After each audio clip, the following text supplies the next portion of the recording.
gentlemen, you are more than welcome to this episode 90, we understand, of the Coffee at 11 show. Delighted to have you here and thank you for taking time out to join us. And in particular, I'd like to welcome our very special guest this morning, Angeline Driver, who's zooming all the way in from Donegal with an extremely important message for us all. Angeline, please say hello and cheers us with your coffee cup or mug if you have one. Hello, everybody. Lovely, lovely. Before I bring Angeline in, let me just tell you a little bit about this remarkable lady. Her business, or her organization, is not a business, is called Ohana.ie Suicide.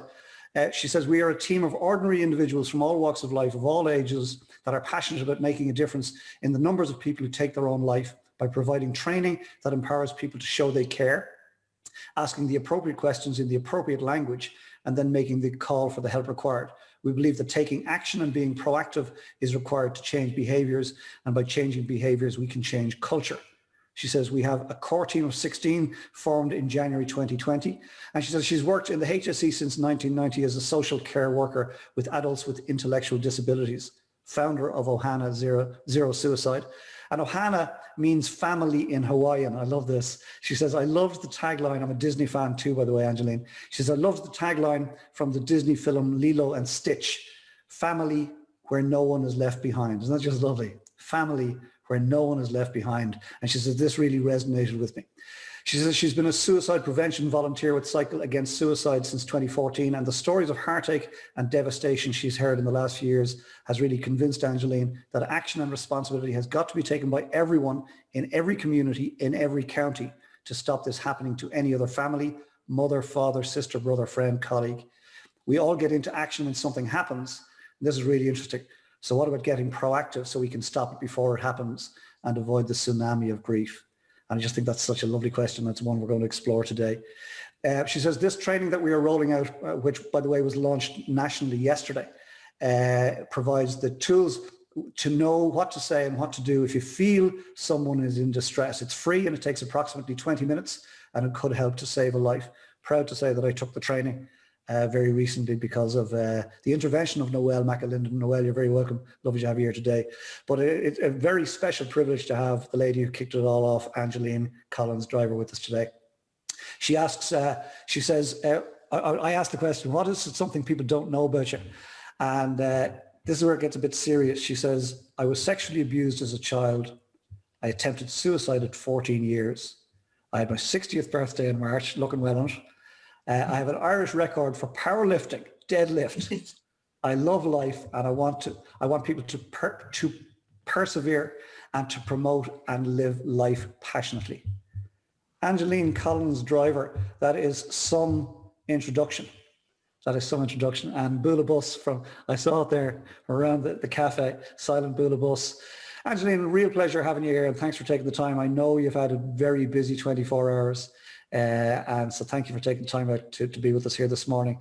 As I said before the show began, it's been one of the most shared and liked and commented upon pre-show blurbs that we've put out, and I think it's because of the importance of the message. So we'll get to Ohana. We get to Ohana and we'll get to that wonderful work that you're doing. But will you bring us back, if you don't mind, bring us back to young Angeline and what formed the person that we see in front of us today, please? Okay. Well, young Angeline was born in Manchester. I have two sisters and two brothers, 5 of us in the family. So the 3 girls were born in Manchester, and when I was 3, we moved to Galway, where the 2 boys were born, and that's where I grew up. So at 19, I got married and moved to Donegal. So my childhood, I suppose, was happy out the country, living in a small village where very close neighbours, very close neighbourhood, where everybody helped everybody else. And I suppose, you know, being sexually abused at about 7 years of age, that was something I covered up, hid, didn't talk about, didn't know how to talk about it really. And it was only in puberty probably and my early teens when we started to go out with boys, and that it probably started to resurface a little bit, maybe not even knowing what was happening to me, but just rebelling and acting really, playing up, being bold, not getting on with my mum. And at about 14 years of age, I attempted suicide. So thank God, luckily for me, it didn't happen. I survived it and didn't really talk about that either for a long time, but I knew I wanted to get out of where I was living, because the person that had abused me lived in the same neighborhood and I wanted to get away. I got married, as I say, at 19. And one of the reasons probably I got married at 19, and I have to say my ex-husband is a really, really lovely man. He was a very, very good father. We have 2 children, a boy and a girl, grown up now. And I suppose all of that was hard to keep under wraps. But getting away was probably the best option I had, was getting away from it. I couldn't talk to my parents about it. It just wasn't something that you talked about. And if I had, even when I did share it with my mum a long time afterwards, it was like, but that was a long time ago. Aren't you fine? She didn't really know how to deal with it. I was just going to pause there for a moment, allow you to catch your breath, maybe take a sip of coffee and just reflect. And yet again, thank you for coming on and being open to, thanks indeed, Sarah, being open to be vulnerable here in front of these people here in the cafe and indeed anybody else who's watching or listening on replay. Because I do think there's magic if we're able to be vulnerable. I think that magic can happen because somebody somewhere will listen to your story, Angeline, and say, me too. And it may allow them, empower them to have a conversation. Something that I'm going to ask you about, if I may, because I think it's pertinent, is I spoke with Angeline just before you all came in and asked, was she okay that I would read out some of that stuff about being abused as a child and attempting her own life at 14, and she said, yes, today is the day. Will you tell us what you said to me thereafter, please, Angeline?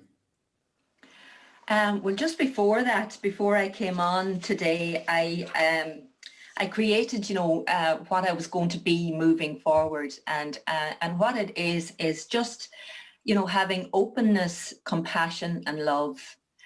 And I don't think you can have that without being truly open and honest about yourself, and what you've gone through in the past and what has made you who you are today. So I believe now that, what happened to me in the past has me right here where I am helping others. And I absolutely believe that some of the people that take their own lives have been abused, or something traumatic has happened to them that they just cannot cope with.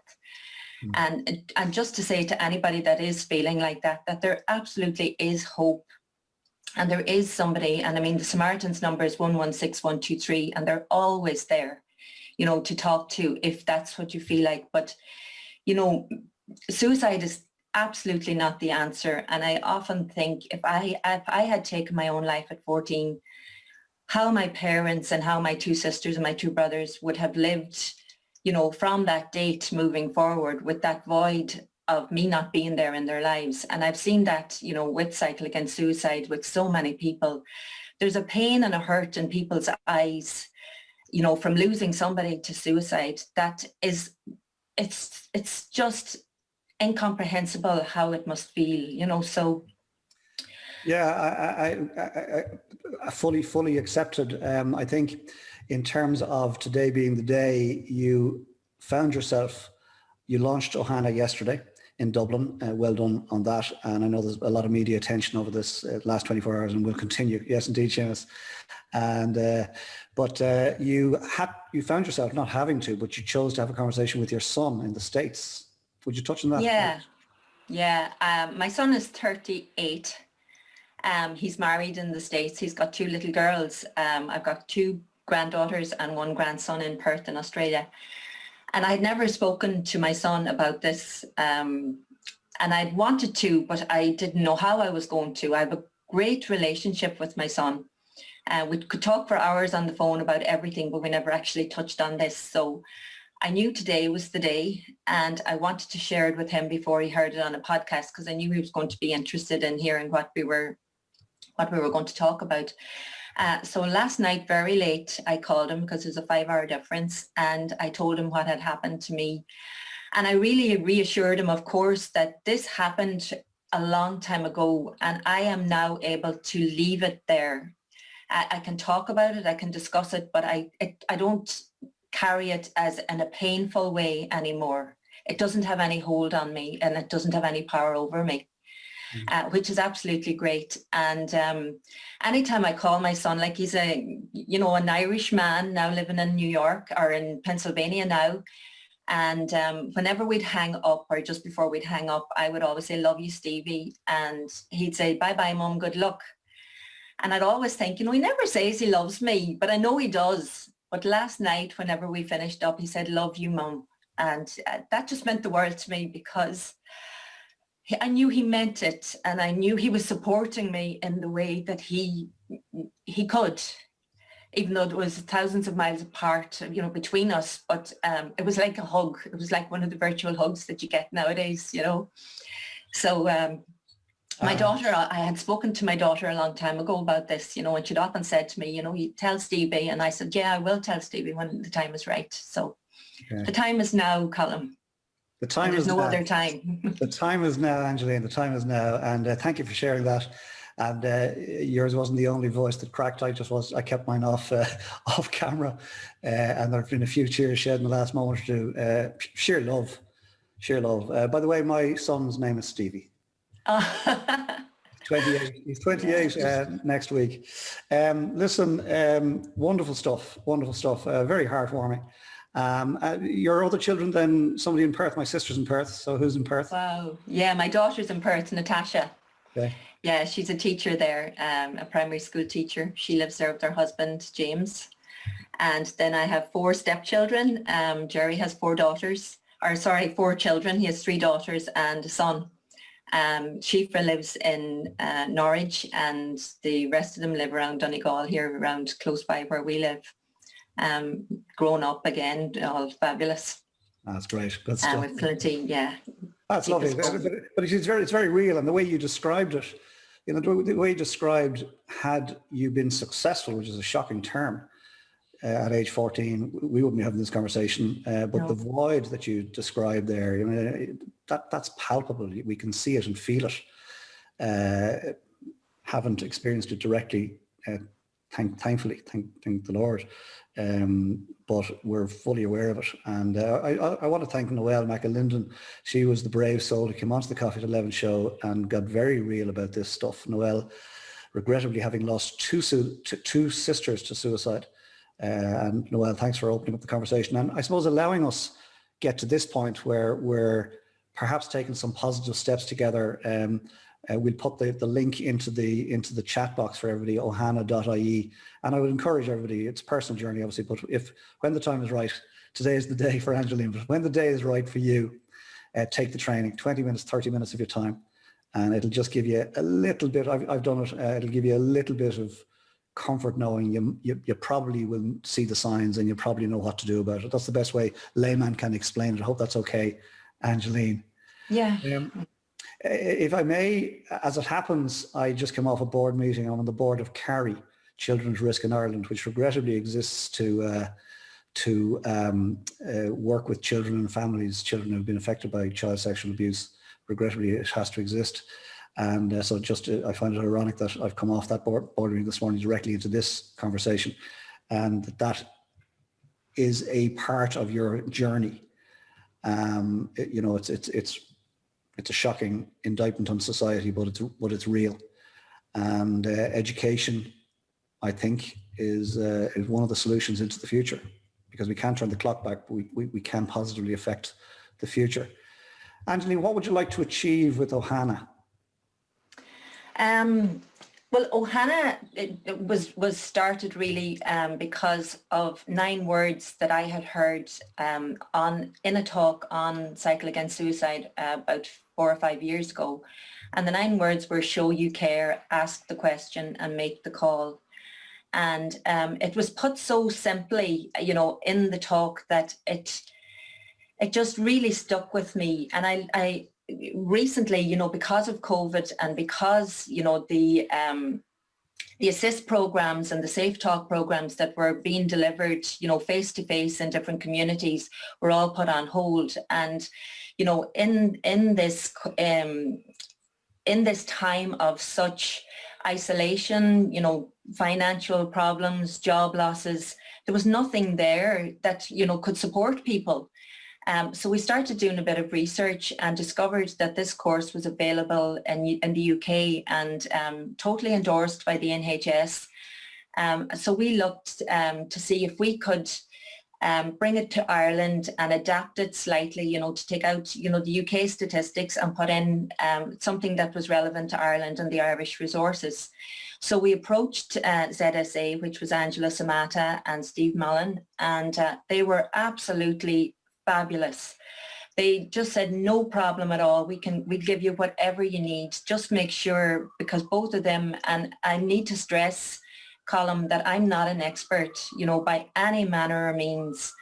None of us are on the team. All we are is really people that want to make a difference, you know, and want to make this available to everybody.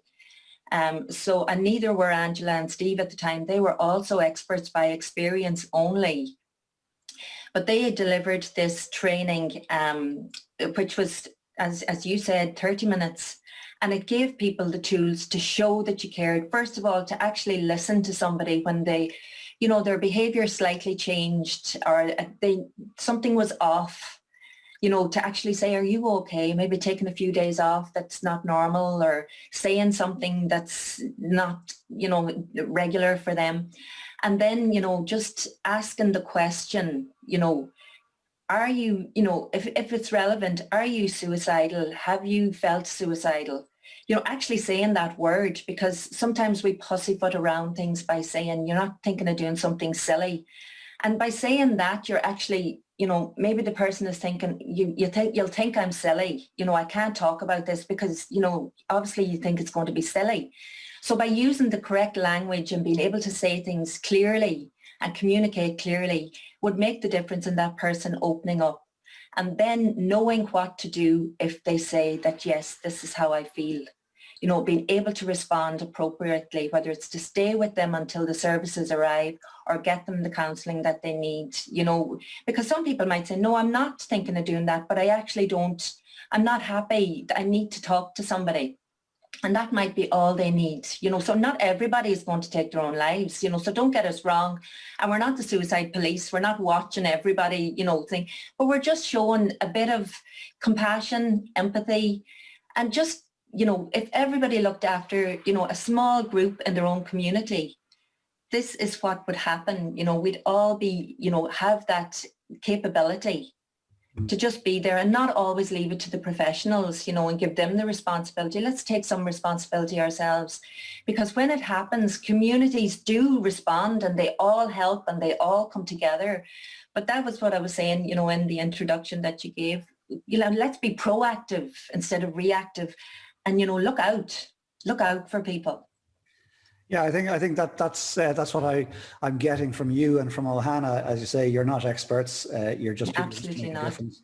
And you know, you feel you can do something, and if you can do something, you should. And and you've taken that step. I love those 9 words: show you care, ask the question, make the call. So simple. And you know, those 9 words spoke to you, and you've kicked off this here in Ireland, and thank you for that. One of the things that I found interesting in the training, and I really would encourage everybody to go through it, you know, you've got to decide what's right for you. But one of the things I found really interesting in the training was what you just spoke about there, Angeline, which is name it, call it what it is, mention the word suicide. And even the way you described it there, I thought that was very useful, because we probably would more naturally say, you know, think of doing something silly, but the possible wrong ramifications of using that word in the context of the conversation are greater than actually naming it. Do you want to touch on that for a quick sec? Yeah, that's exactly, you know, what we're saying is, you know, just name it. You know, on the training, before the actual training starts, there's a lovely doctor who lost her son to suicide. I mean, she was a professional and she didn't know. nobody had said to her that suicide was a possibility. And she said if she'd only known that that's how serious it was, or nobody had said it to him either, really, and it was like, let's name this. If that's the fear, let's ask. Because when somebody says to you, are you suicidal? It might even say to them, that's serious. That word is serious. And it will even jolt them into thinking this is serious, so it's just, the language that's used is really, really important, to be clear in what you're saying and then get a clear answer back, so, and if there's any, any kind of gray area, just, just confirm what's been said.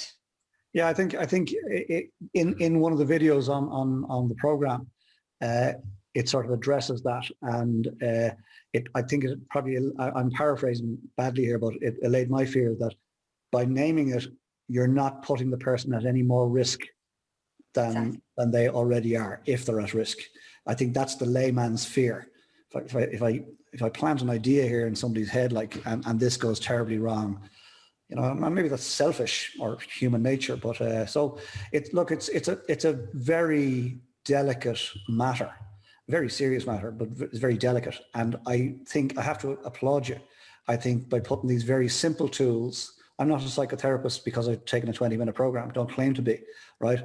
But I've got a little more knowledge than I had before I took it, okay? And I hope never to have to use it, I'll be honest, right? But at least I know, a bit like first aid perhaps, but at least I... Absolutely. It's like when we do a first aid course, we're not doctors, we're not paramedics, but at the same time, we know if somebody falls off a horse, that you don't move them in case they've, a neck injury or a back injury. That's all you need to know. And you call the services and you wait with them until the services arrive.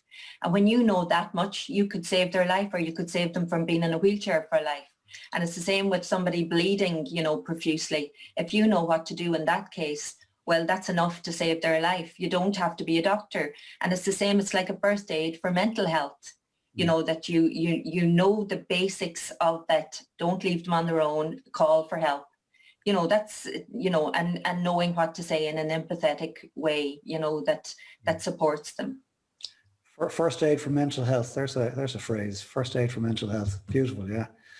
Because as you say, all you got to do is hold some space, maybe hold a hand and wait for the professionals to arrive.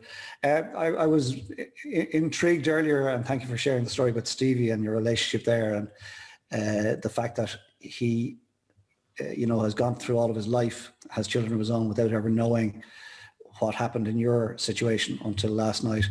And I just would. The fact that you started the movement here with Ohana, did that not raise questions? I'm curious as to how you managed to do all that without coming out, for want of a term. Yeah, I actually got into the volunteer role almost by default. Cycle Against Suicide were coming to our town and they were looking for somebody to do the homestay coordinator.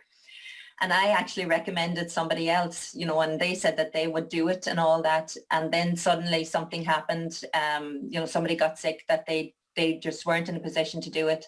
And I ended up doing the role myself.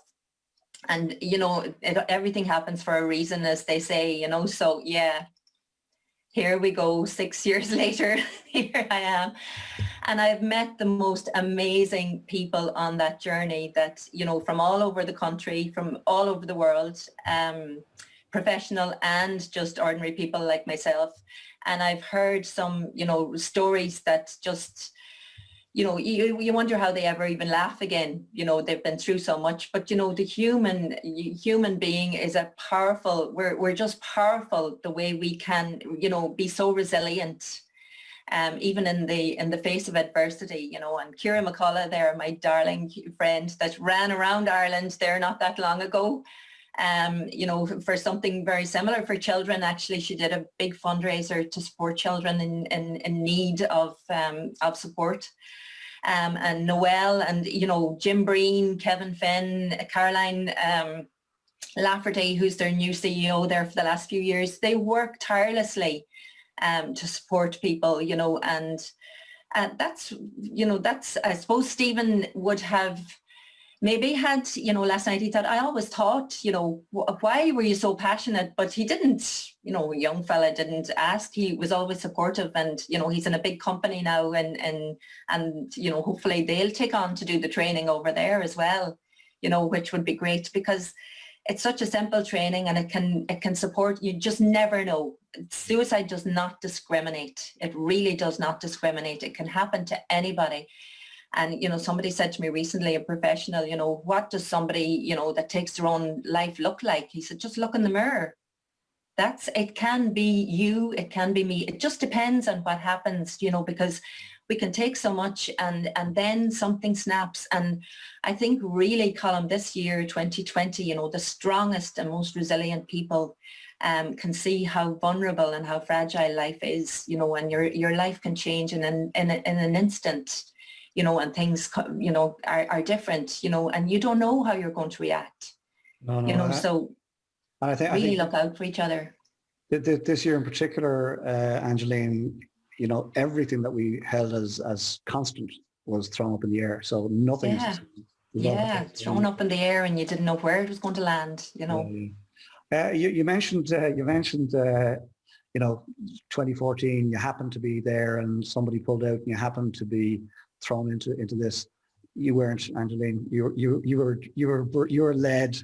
It happened 46 years ago when you were 14, and that was the start. That was the universe saying, "Come here, we have a job for you, right? And you're not ready for it yet."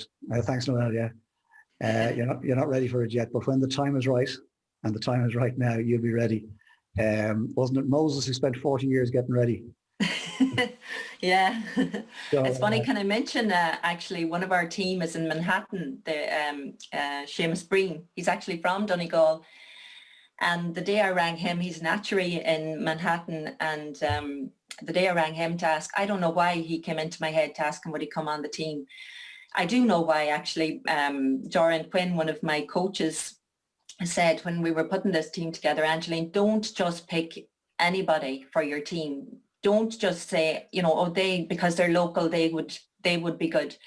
You pick the best team that you can get. So one of the people that came into my head, he's actually a friend of my daughter's, Natasha, Seamus. So I rang Seamus, and you know what he said? He said, Angeline, this is the weirdest thing, but he said, I was dreaming that his mum had died about 3 months earlier, and he had had a dream the night before that his mum had said to him, Seamus, you do something for suicide prevention, because I always felt that suicide was a selfish act, and I know now that it's not. And the following day, I rang him to ask him to come on board, and he has been unbelievable. He's our project manager. He is just a whiz kid. Love him to bits, and and he's one of the team. And as I say, our team are just unbelievable. I can't name them all out. There's 16 of them, and each of them has, the most powerful. They're just amazing. And do you know what? Your team has doubled here this morning. There's another 16 people in the cafe have just joined your team. Fabulous. Great. And you'll all know. You'll all make your own connections in your own way, in your own time. Ciara McCullough, lovely to see you here. And literally, Ciara is 200 meters that way. But Ciara came in. And you see what's really interesting about this? Ciara came in as a guest on the Coffee at 11 show, early days, okay? And we got badly Zoom bombed because Ciara is a good soul, right? And she was doing good work with a great heart. And we got badly Zoom bombed because there is this thing called evil out there. No question whatsoever. And the universe, has a role for Ciara, has a role for Angeline, has a role for all of us in the room here, right? And that particular day was the first time we got Zoom bombed, shockingly. And it refers to the work that, it refers to what happened to you as a child. It refers to the work we do in Kerry, or rather the wonderful people in Kerry do. And, but it was shocking. And as a result of that, Eamon came on board as the Celtic warrior monk to keep the cafe secure. And we haven't let that ball slip since, because of the great work that Eamon and the rest of the team have done. But there is good out there. right? There is good out there and there is evil out there, regrettably. And it's a tug of war, and we just got to keep doing the best that we can. And Angeline, thanks for coming into us today and having this chat. And I think you see, it's not a typical chat. It's, you know, it's just, we go with the flow, we see where it leads us. And I'm really looking forward to the next section, which we're going to go to in just a moment. Apparently some people's favorite part of the show, apparently. And that is the Princess Shelley piece, right? Where she's going to just tell us what's been going on in the cafe while you and I were having a chat. But before I go there, Angeline, if you don't mind, one last question from me. I'm quite sure there'll be people in the audience would like to ask a question too or comment. But if I may, COVID hit us all. Somebody said we're all in the same boat, and then somebody else corrected them and said we're not all in the same boat, we're all in the same storm. Some of us are in cruise liners and others are in leaky rowboats, right? But COVID hit us all. So what are you taking with you from COVID that you're not letting go of, that you're grateful for? Please. Yeah, I suppose the freedom that we had before COVID, you know, both my children are away, and I had, you know, look forward every year to Thanksgiving, because that's where I went. I went to America, and it was just fabulous. You know, the whole New York thing, spending time with my son, and my brother actually lives in New York as well. And Perth, we were actually just back from Perth. We'd spent a month in Perth when COVID kicked in last year. So we had a christening out there. My little grandson was born, and their christening was in November. And I really, you know, feel everything is now, just do it now, don't wait, because you don't know what's down the line, you know, and that's what I'm taking out of COVID, you know, myself. And I suppose, you know, love the people that you are living with and close to, because you could be put into, you know, confinement with them. And if you don't get on with them, well, then, you know, you have to learn. You really have to learn how to adapt to people's behaviors. And, you know, sometimes you can get annoyed with people that things that they do, but, you know, we really have to learn to live with people, and we're all different. We're not all going to, you know, get on all the time, but it's being, you know, being open and compassionate and empathetic, I suppose. And also, you know, one thing that Gandhi said was, don't underestimate yourself, you know, that, you know, just because, you know, how does it go? If you think that you're too small to make a difference, try sleeping with a mosquito. Oh, that's just fantastic. That is fantastic. You know, we can make a difference, just one to another, and it can snowball.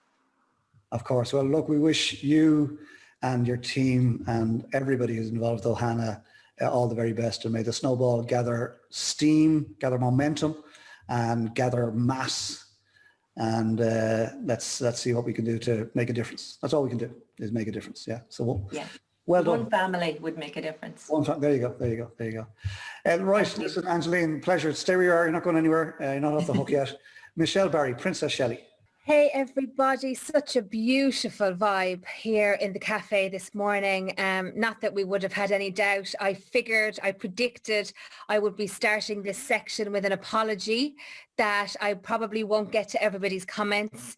We'd often email you actually the transcript of all the comments that have come in, Angeline, so you will get to see them. So don't worry everybody, Angeline will still see them. There's just so much love and so much passion for this subject, you know what I mean? And the great work that you're championing in it, and thank you so much for sharing your story with us today. Noelle kicked off the comments. She said, just brilliant, Angeline, to see you share your legacy, the birth of Team Ohana, Zero Suicide, a privilege to support you and share this message. We're indebted to you. Thank you, Noelle. So thank you for that comment, Noelle. There's a couple more from Noelle, which I'll try to share.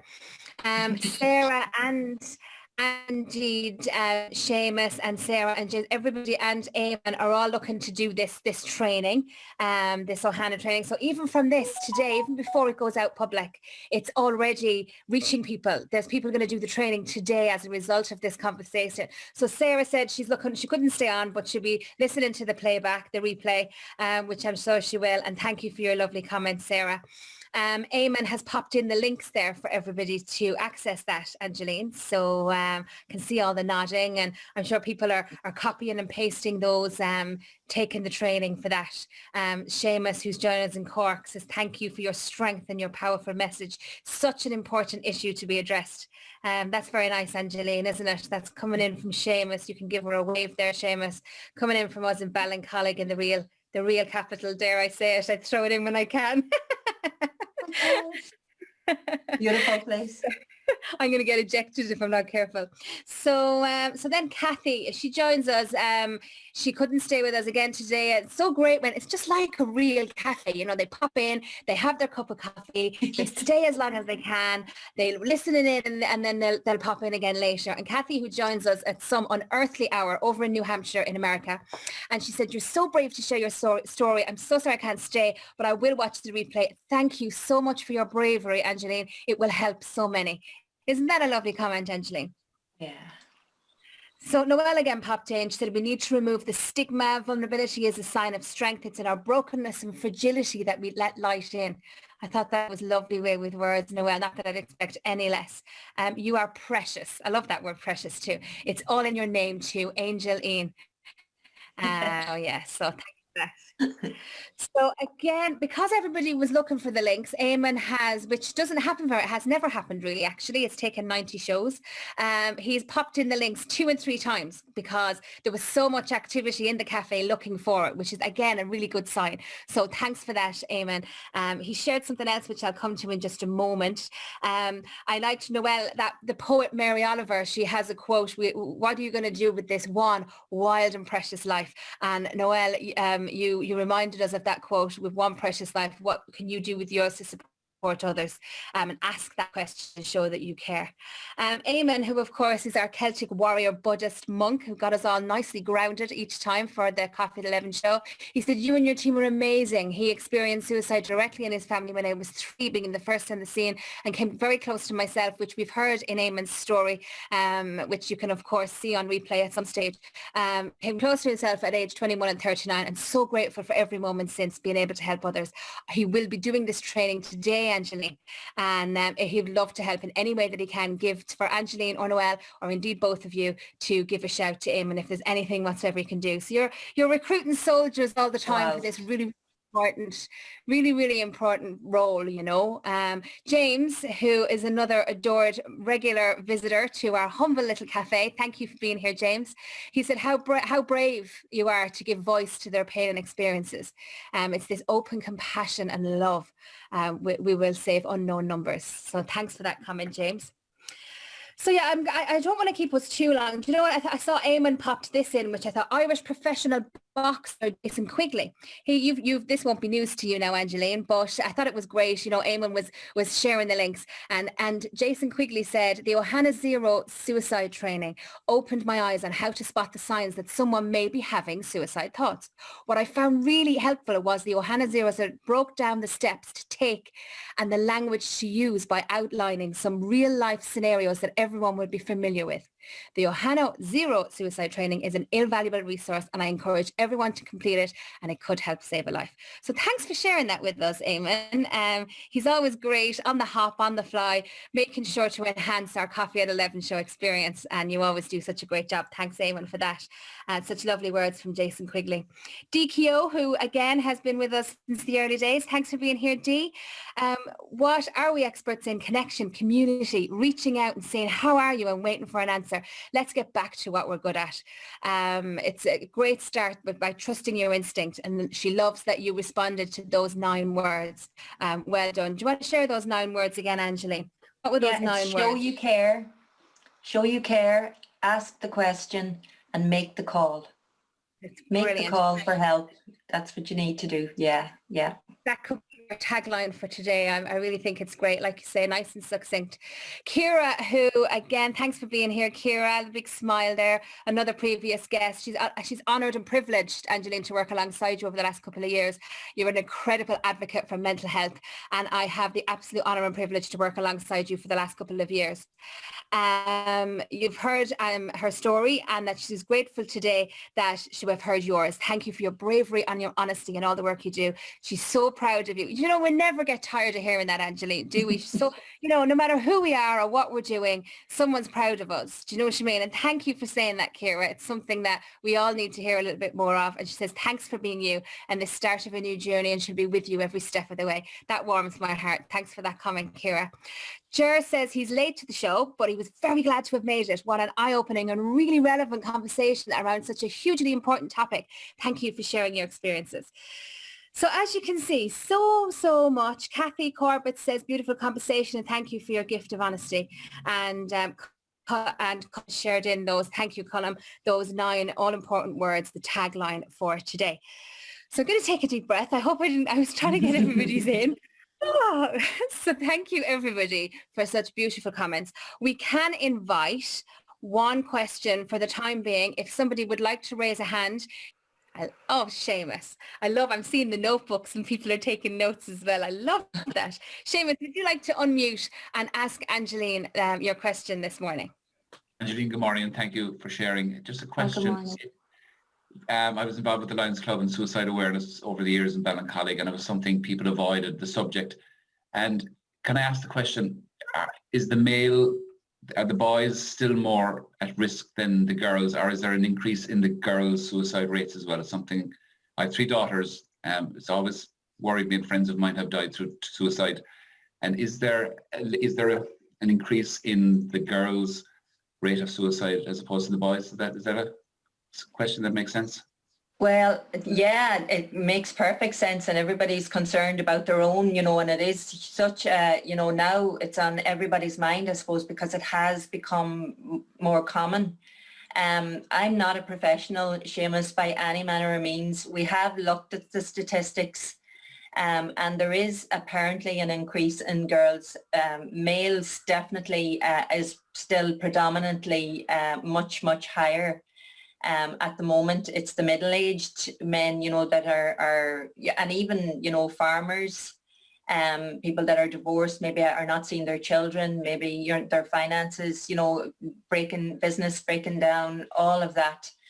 But from what I understand, and we haven't put statistics deliberately on our website because we don't fundraise, and it's really just we would have to be updating because, you know, they change all the time. So we deliberately didn't want to go into that side of things. We really wanted to keep it simple, to just look out for them, let them look out for each other, have them all do the training if they're over 18.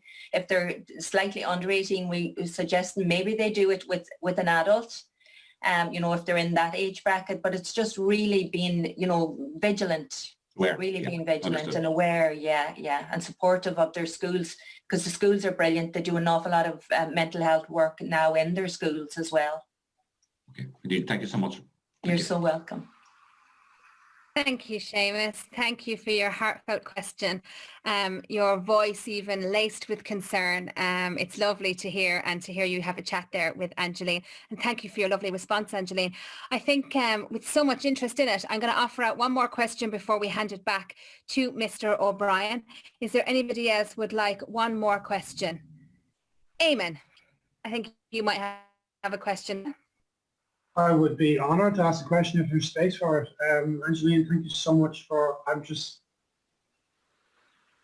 you know, when Eamon goes quiet, something going on. My question would be, so I suppose it's the thing that, you know, that I look to for me.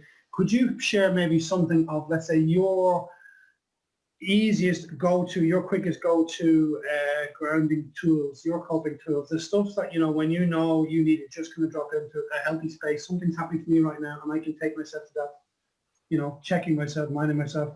What could you share? What would be your quick go-to tips, let's say, for you? Right. Well, about 10 years ago, I did a course called Landmark Education. I don't know if you're familiar with it, but Landmark Worldwide is the website. And from that, I found, you know, that everything passes. First of all, you know, whatever's going on at the moment, just breathe, like what you did earlier is like, and, you know, something that happens and the story that we add to it can sometimes make it so much worse, you know. So if we can stay with the accurate facts of what happened and, you know, don't add the story that, you know, well, she, and thinking, well, she said this because she thinks I'm a bad person, or, you know, such a thing is happening because blah, blah, blah. And just stay in what exactly the facts of that incident were, and know that it will pass, really is probably what keeps me going. But I definitely would highly recommend doing the Landmark Forum as well. I just found it really, it probably made all the difference in me being able to put my past in the past and moving on, because I think when people are abused, sometimes they're living with that abuse on a daily basis, thinking about what happened, and maybe the perpetrator is roaming free, and that in itself can, you know, manifest in so many ways. Whereas if you actually can put that in the past and be free of it, then it's not happening anymore, you know, because I found that really freeing, you know, and I got that in 3 days of a weekend, you know, on that course. I found it really incredible. Brilliant. Yeah, there's incredible freedom in that, and feelings aren't facts, right? Exactly. Yeah. It's what we add sometimes can be the problem, you know, what we add and what we interpret, other than, you know, what actually happened at the time. Maybe your boss is giving you a hard time and it's like he's the worst boss ever, but actually maybe he's only trying to get a job done. And you're not, you know, pulling your weight, and maybe just look at what I'm doing, you know, all the time. It's what am I doing here, or what could I be doing that would make a difference to what's actually happening. I find that really, you know, powerful. That's great. Thank you, Eamon, for another, as always, really insightful question. Colin popped in there. It's so we play a great tag team, you know, that when Colin was chatting to you, Angeline, and there's something significant shared, Eamon pops in something so that we can all take a note of it. And when you and Eamon were chatting there, Colin, you know, kind of repeated that feelings aren't facts, you know, for people. So it's great to see the tic-tac there, or the tic-tac-tac-toe situation there. So really good. Thank you very much, Eamon. Could I say something? Hiya, Angelina. Hello. How you doing? I watched Vicky Phelan last night, and in her interview, and she 3 words. They were when she was helpless, hopeless, and powerless. When she got her diagnosis, and you just reminded me of that this morning. When I listen to somebody, I always take notes, and I have power lift, deadlift, uplift. And very good. Your way of sharing is just phenomenal. I've been around people that, I don't mean that in any shape or form. I'm a good friend of Gary Cunningham's, and he told me that he was honoured in what you offered him, and he would be somebody, and James would know him. I just saw him on the Late Late Show, wrote to him, invited him to come to Kerry, and he spoke at a conference, Powering Our Community, and he came to Writers' Week, and just amazing stuff happened. But you know what, when you spoke about the serendipitous moment, the energy of being moved, because I still believe in happy ever after. I still think it's all going to work out. But what you said was, when you rang the guy in America, or us, I have it written anyway, sure. And he had the dream, and then I love the way Colin linked Princess Shelley. I think I'm nearly taking over your job, but when you then Colin came in with when you were 14 or whatever, you were being chosen to do what you do. I just feel very affected by that, and I'm kind of all my life wanting to serve, and I'm always trying to keep the wolf from the door. Like, I just have a pain in my arse with that stuff, and it's not, I don't mean this, but then the joy when I clock in to coffee at 11, and it's like just a different energy field where people just get you, and they just got you, and they have your back, and let's do this shit, you know, like, let's make shit happen, and let's make it happen easy. You know, my mantra, I'm opening a business next year, it's called Let It Be Easy, you know, let it be easy, you know. So listen, yeah, I do. Listen, just lessons, you're just gorgeous. And I just want to say, I just love you. I am so glad. I love you that we tuned in. I'm beyond touched. But you just reminded me of the grit that Vicky Phelan has. What you see in others is in you, you know. That's why don't see any shit in anyone, because you got to look at your own shit, you know. So just blessings, and you're just wonderful. So isn't that just? And by the way, TEDx speaker herself, TEDx speaker, was it lessons from the cul-de-sac? Is that what it's called? yeah. One of the things actually they taught us in Landmark is that we have a greater fear of our greatness than of our failure. You know, so Dee, your business will be fabulous. Don't worry. Good luck with it next year. You're just super. Like, thank you. I can't wait to meet you properly and get right. Yeah, and I love Gary, by the way. He's on our team. I know, he told me that. Sure, I love Lily, I love Eilish. You know, we brought them all to Kerry. James will tell you, we had a blast. I had no money. We put this conference on that would blow you out of the water, powering our community, plugging into your potential from an idea. Oh, it's amazing. Yeah, it's amazing what can happen when you just want it to happen. You know, you just, I don't know how you can just Isn't this the way to live, lads? Do you know? It really is, yeah. But I think Dee and Angeline, case in point, both, right? You know, you step forward. You didn't try and force something. I think it's really important. I think too many people, they approach life like they're constipated, trying to make stuff happen, right? Isn't it far better to just step forward, go with the flow, and see where the universe takes us, rather than trying to force our own way. Great stuff. Come here, Noelle and Tommy O'Brien. I'd love to get my dad in. Noelle, ladies first. Just Colin, first of all, Angeline, you are just unbelievable, just so precious. And I mean, when you see this back, you will be so proud. And Colin, I want to acknowledge, I call Angeline the godmother, but I think Colin, you're the godfather of creating authentic conversations like this. I mean, it's the same me. I mean, I want to thank you as well for inviting me, because it was the first time that I, was as vulnerable to share as much as I did as well. And I too did the Landmark years ago with Angeline, about 20 years ago, I think. And my first stop was the Beauty's coffee shop. And Colin, I think I remember seeing you there. Coffee on my own. And I'm very fragile. And it dawned on me, but this idea of creating a possibility, I mean, what could we do, if we are take on this idea of doing something valuable with our one precious life? And it is scary. But actually what you said as well, Dee, about what you get back is just it's so precious.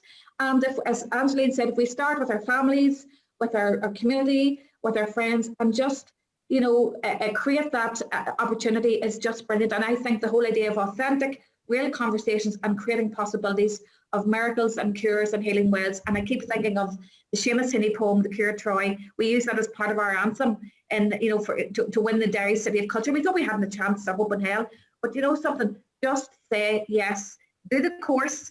It's very, very simple. It could save a life, it could save a community, it could save a family. And Angeline, I keep joking about her name, Angel C. Driver, her ability to lift weights and move mountains, and I just think we follow her lead. This is an all-island thing, and we can't wait. Look at the build-up to Christmas. Now's the time. Do it now. Don't waste it. Happy days. Lovely stuff. Thank you, Noelle. Thank you. It sounds like I've got to make everybody an offer they can't refuse if I'm... I'll make you an offer you can't refuse. All right, Tommy O'Brien, the Da. Great to see you. So, Angeline.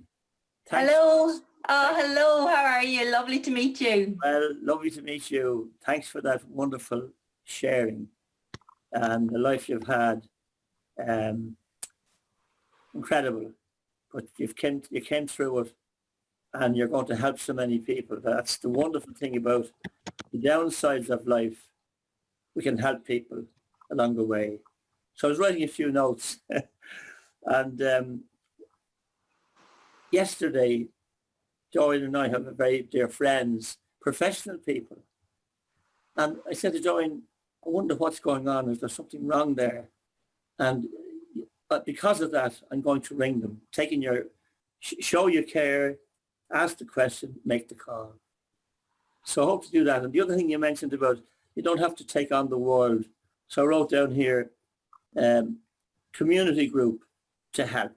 So work locally, you know, and that's something that I'll do the course, of course. And I'll finish with a little quote of my own. Colin knows some of my, he knows all my story, I suppose. But I wrote a few poems here sometime, and one of the times I had a brush with some of the stuff you were talking about. And I wrote it and I'll show it to the gang some other time, but I just finished with the last 2 verses of it. So whoever you are, or whatever the pain, please believe me, I know you'll regain your health and good humour, and life will be fun. You've fought the good fight and the battle you've won. You might think this strange, but it comes from the heart. When I look back on view, my life from the start, that time in my life, I was lower than low. That was the time I learned how to grow. Oh, that's... I wish you well, Angeline. I wish you well, Angeline. So what you're doing and what you've done and all the crew, the column has gathered around them. Wonderful, wonderful people. God bless you all. Wish you well. Thank you so much. Thank you, Tommy. Yeah, thank you. Dad, thanks for that. That was just gorgeous. Oh, that was Yeah, gorgeous. I saw a few tears dropping there on that one. Thank you, everybody, for your beautiful comments. Thank you for being here, because without you here, we wouldn't have this. It would just be a conversation between Angeline and Colm and going out and sharing it, whereas we're actually here and we're listening to your story. So thank you to everyone who logged on today for the Coffee 11 show. We're not going anywhere just yet, so don't be in too much of a rush off. I just wanted to say thank you. Thank you, Angeline, for giving up your valuable time on such a significant day when this really important journey has been launched, and we'll all be watching you and wishing you the very best and supporting you all the way. And especially thanks to Colm as well for starting this wonderful, humble, global, humble Coffee at 11 show, which I am only delighted to be a part of. And at this point, I will hand you back to himself, the big cheese, we call him. Back to you, Colm. Over you go. It's great. It's great. And you know, Angeline, loath though I am to admit it, that actually is one of my favourite parts of the show too. It's the Princess Shelley piece, right? It's not loads to me. Not loads to me. No. No, because I'll tell you why. Because you and I are having a chat, or you or me and whatever guest is in the chair, and so I'd like to think I'm focused, and you know, so it's wonderful, and the team, this wonderful team that has unfolded as a result of COVID and as a result of what we started here, because it just started as an idea, and but Shelley rocked up and basically I don't know whether you're volunteered or press ganged into producing the show. Eamon rocked up on the back of Ciara's unfortunate incident, and Ciara, hats off to her. Like, she came back in, we shut the show down, fixed it, and she came back in a week later and went again. Margaret, the woman that she is, there she's coming back in. There you go. I love it. So the team, and of course Katrina O'Brien, we couldn't do this without Katrina O'Brien. So this is a collaboration, beautiful collaboration. So proud to be part of it, and it wouldn't have happened without our special guests, wouldn't happen without that team, but it wouldn't happen without these wonderful people who come in, right, and give up their time, and they rock into the Coffee 11, into our little cafe, and just sit here and participate and take notes, the heads down, the pens gone. It's just beautiful. We're very privileged, but we're privileged in particular today, Angeline, given that this is day one of, you know, you launched yesterday. This is day one of the journey of Ohana.ie. And as I said earlier, your team doubled from 16 to 32 instantly, and we'll send it out there and see where it goes. So, folks, it's been an absolute joy having you all here this morning. In particular, it's been such a pleasure having Angeline here. I want to thank a few people. I want to thank Princess Shelley for producing today's show, Eamon Smith for keeping us safe and secure, Katrina O'Brien for making it beautiful for dissemination out to our global audience later, and to Wigwam Global for facilitating this. To our lovely audience for being here live. But most importantly, I want to thank Angeline, Colin's driver, for being here and for being our special guest today. Angeline, namaste. Thank you, Colm. Can I just thank one person before I go, and that's my darling husband. He's been there, Jerry, he's been there through thick and thin, drove me to Dublin yesterday and back, and I love him to bits, and I just want to say a massive big thank you to him.